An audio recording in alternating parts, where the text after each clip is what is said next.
Good afternoon, English private tuition চ্যানেলে প্রত্যেককে স্বাগত। আজকে আমরা যে টপিকটা নিয়ে আলোচনা করতে চলেছি সেখানে গুরু নায়ক, তুমি আর দক্ষিণের দিকে এসো না। দক্ষিণের দিকে আসলে তোমার সম্মুখ বিপদ আমি দেখতে পাচ্ছি। না না, আমি বলছি না, অ্যাকচুয়ালি এরা বলছে গল্পের যে নায়ক, খলনায়ক, যাই বলো না কেন তোমরা, সেই এক অ্যাস্ট্রোলজার। কারণ আমরা জানি অ্যাস্ট্রোলজার বা জ্যোতিষী যারা কিনা মানুষের ভাগ্য গণনা করে থাকে, তাই তো?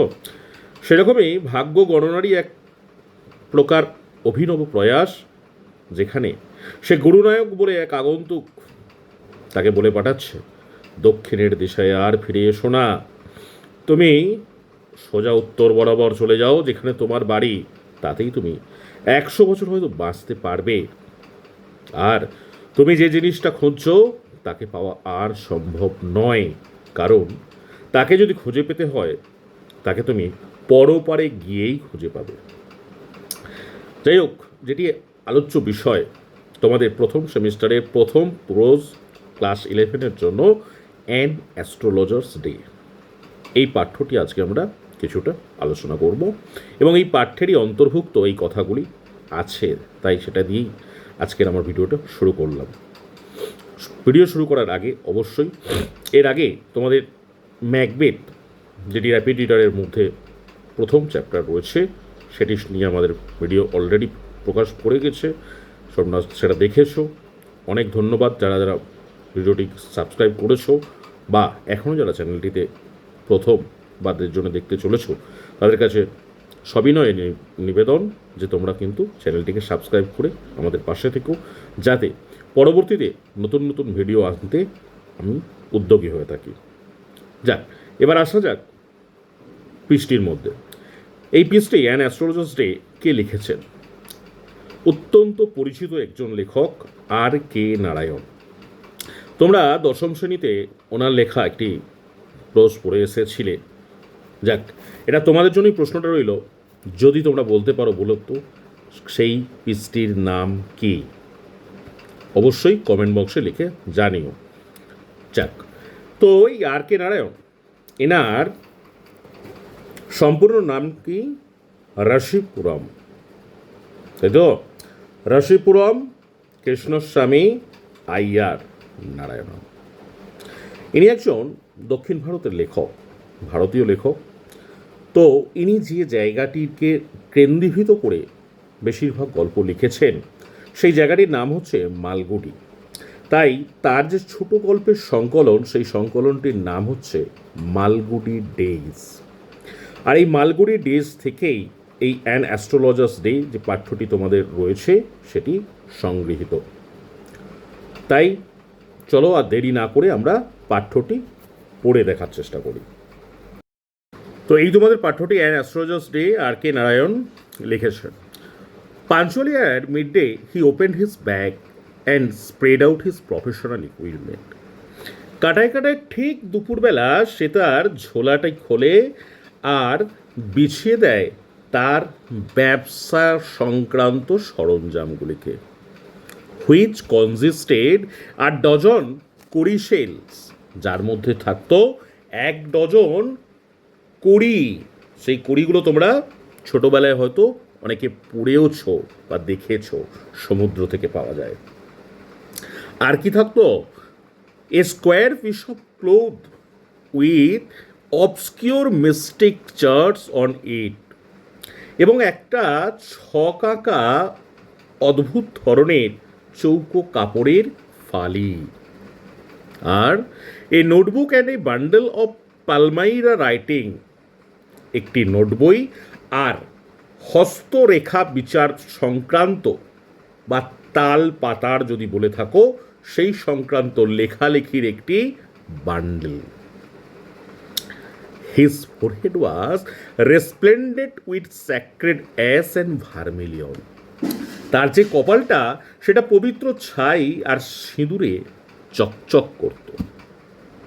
And his eyes sparkled with a sharp abnormal gleam, এবং তার চোখের চাউনির মধ্যে এক অস্বাভাবিক দীপ্তি থাকত এবং সেগুলো অত্যন্ত তীক্ষ্ণ ছিল। which was really an outcome of a continual searching look for customers, যেটা অবিরাম ভঙ্গিমাতে খদ্দেরের সন্ধানে ঘুরপাক খেত, but which his simple clients took to be a prophetic light and felt comforted.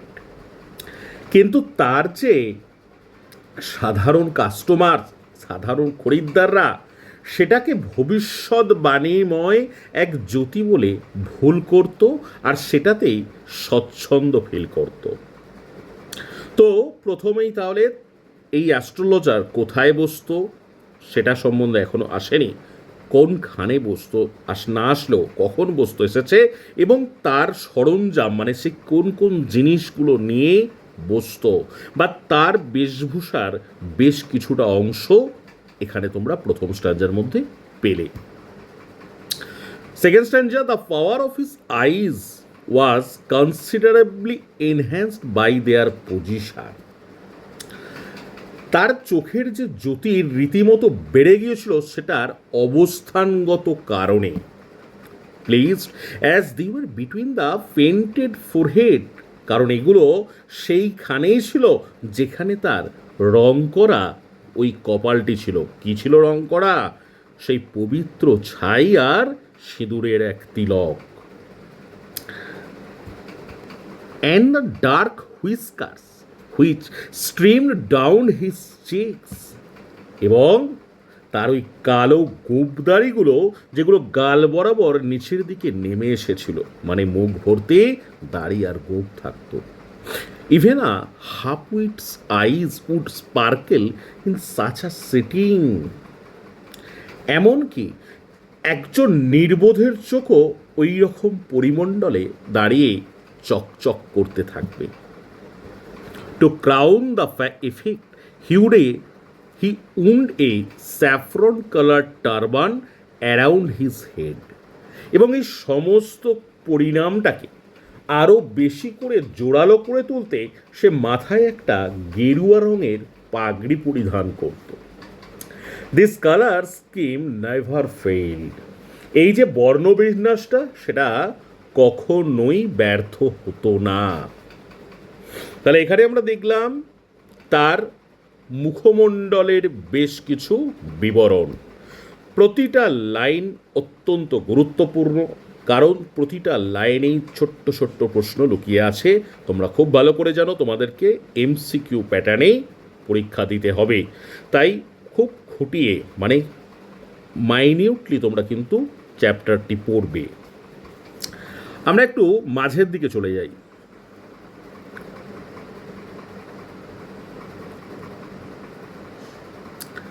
এই যে অ্যাস্ট্রোলজার, সে কি সত্যি সত্যি একজন জ্যোতিষী?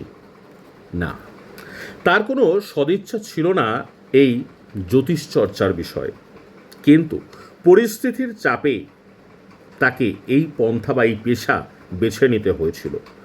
চলো দেখি আমরা একটু পড়ি। He had left his village without any previous thought or plan, সে তার গ্রাম ছেড়েছিল কোনো রকম পূর্ব পরিকল্পনা বা চিন্তাভাবনা ছাড়াই।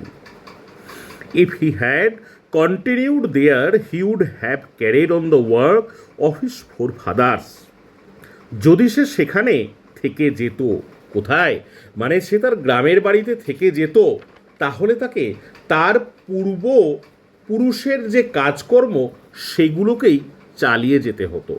নেমলি যেমনটা টাইলিং দ্য ল্যান্ড, জমি জমা চাষ করতে হতো, লিভিং বসবাস করতে হতো, ম্যারিং বিয়ে করতে হতো, অ্যান্ড রাইফেনিং ইন হিজ কর্নফিল্ড, এবং তার যে শস্য ক্ষেত সেখানে সেই শস্যগুলোকে পাকাতে হতো, মানে বসিয়ে সেগুলোকে পাকা অবধি অপেক্ষা করতে হতো। অ্যান্ড অ্যানসেস্ট্রাল হোম, এবং পূর্বপুরুষের যে বাড়ি সেখানেই তাকে থেকে যেতে হতো। But that was not to be, কিন্তু সেটা ঘটেনি। He had to leave home without telling anyone, তাকে বাড়ি ছাড়তে হয়েছিল কাউকে কোনো কিছু না জানিয়েই।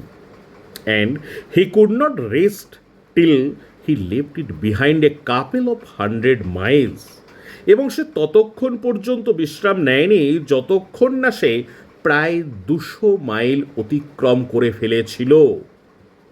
Two a villager it is a great deal. একটা গ্রামবাসীর পক্ষে এটা অত্যন্ত বড় একটা কাজ। As if an ocean flowed between, ঠিক যেমনটা যেন এর মাঝখান দিয়ে কোনো একটা সাগর বয়ে গেছে।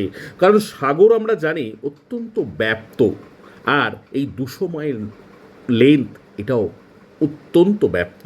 তাই একজন গ্রামবাসীর পক্ষে এতটা পথ জার্নি করে আসাটা অত্যন্ত কঠিন, তবুও কিন্তু সে সেটা করেছিল।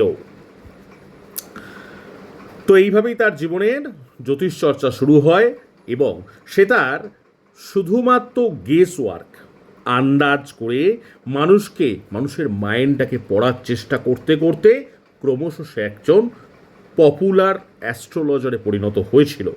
যদিও তার পিছনের আসল গল্পটা বা তার ছেড়ে আসার আসল গল্পটা একটু ডিফারেন্টই ছিল। তার আসল গল্প কেন সে ছেড়ে চলে এসেছিল সেটা একদম শেষের দিকে গিয়ে রিভিল হয়েছে। হঠাৎ করেই যে ওই গুরুনায়ক, যেটা বলে আজকের ভিডিওটা আমি শুরু করেছিলাম, সে এসে পড়ে তারই কাছে একজন আগন্তুকের মতোই।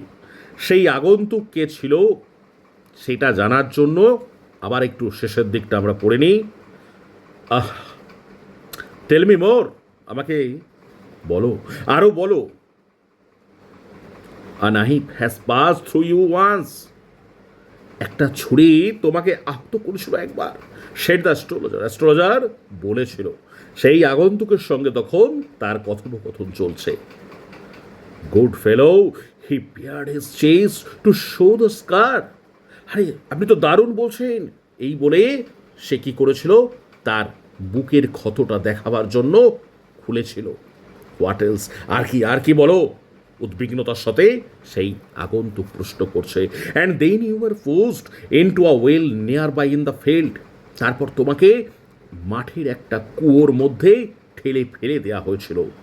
You are left for dead. তোমাকে মৃত ভেবে ওখানে চলে আসা হয়।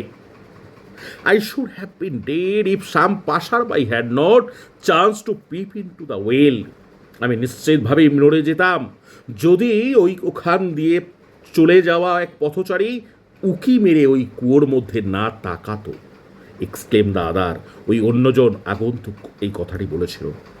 ওভারহুইন বাই এনথুজিয়াজম, অত্যন্ত উৎসাহের সঙ্গে। When shall I get at him? কখন তাকে আমি পাবো? He asked, clenching his fist. তার হাতটা কচলাতে কচলাতে সে বলেছিল, কখন ওকে আমি খুঁজে পাবো? মানে যে তাকে মার্ডার করে ফেলে এসেছিল তারই উত্তরে এসে বলেছিল, দেখো, ইন দ্য নেক্সট ওয়াল, পরপারে গিয়ে পাবে। অ্যান্সার দ্য অ্যাস্ট্রোলজার, জ্যোতিষী বলেছিল।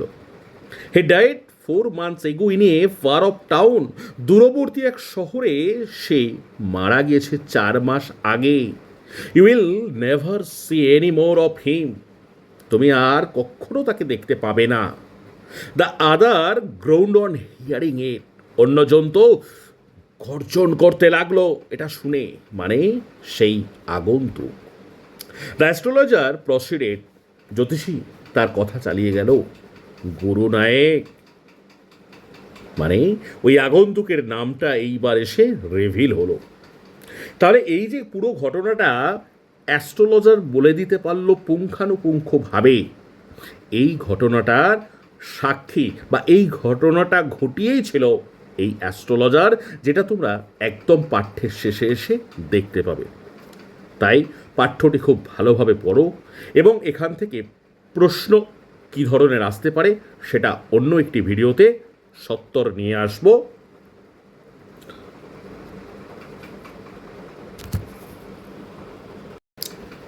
তাই পাঠ্যটি খুব ভালো করে পড়ে